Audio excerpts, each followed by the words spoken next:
Chả phải là được cái kia nó. Ôi, mua ta cũng giơ tay ra. Không biết à, nè, nó có chịu không? Chấp vào.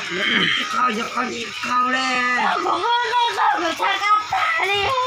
bao giờ không biết à? Nên cú chi nên con mà cú chi đấy. Hao luôn. Nó có chịu Cú bỏ cho nên con biết con chẳng nói chỉ khó một nó là. chơi à? Tôi mua ta cũng giơ tay ra mà. Nó lấy đồng trẻ à, thật chứ tôi đây này. Nó chứ phải lỡ chuyện nhớ thế Chả đấy à? chơi giống mô ấy. nhân tạo là Con này để phải ơi. Tiền, thay trả hình sai rồi. Nó tay nó chỉ hợp đời thế. Ta cũng giơ tay ra. Không biết à, nè, nó có chịu không? Chấp vào. Nó có chịu không đấy. Có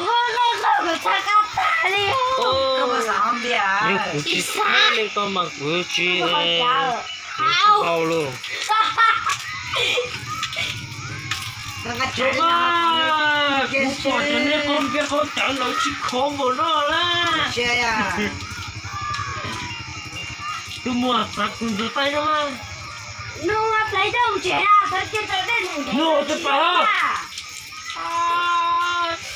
phải lỡ chuyện nhớ thế Chả đấy à? chơi giống mô ấy. nhân tạo là Con này để phải ơi. Tiền, thay trả hình sai rồi. Nó tay nó chỉ hợp đời thế. Chả phải là được cái kia nó. Ôi, tôi mua ta cũng giơ tay ra. Không biết à, nè, nó có chịu không? Chấp vào. Nó có chịu không đấy. Có bao giờ không biết à? Nên cú chi nên con mà cú chi đấy. Hao luôn. Nó có chịu Cú bỏ cho nên con biết con chẳng nói chỉ khó một nó là. chơi à? Tôi mua ta cũng giơ tay ra mà. Nó lấy đồng trẻ à, thật chứ tôi đây này. Nó chứ phải lỡ chuyện nhớ thế Chả đấy à? chơi giống mô ấy. nhân tạo là Con này để phải ơi.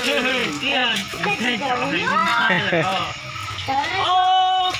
Nó tay nó chỉ hợp đời thế.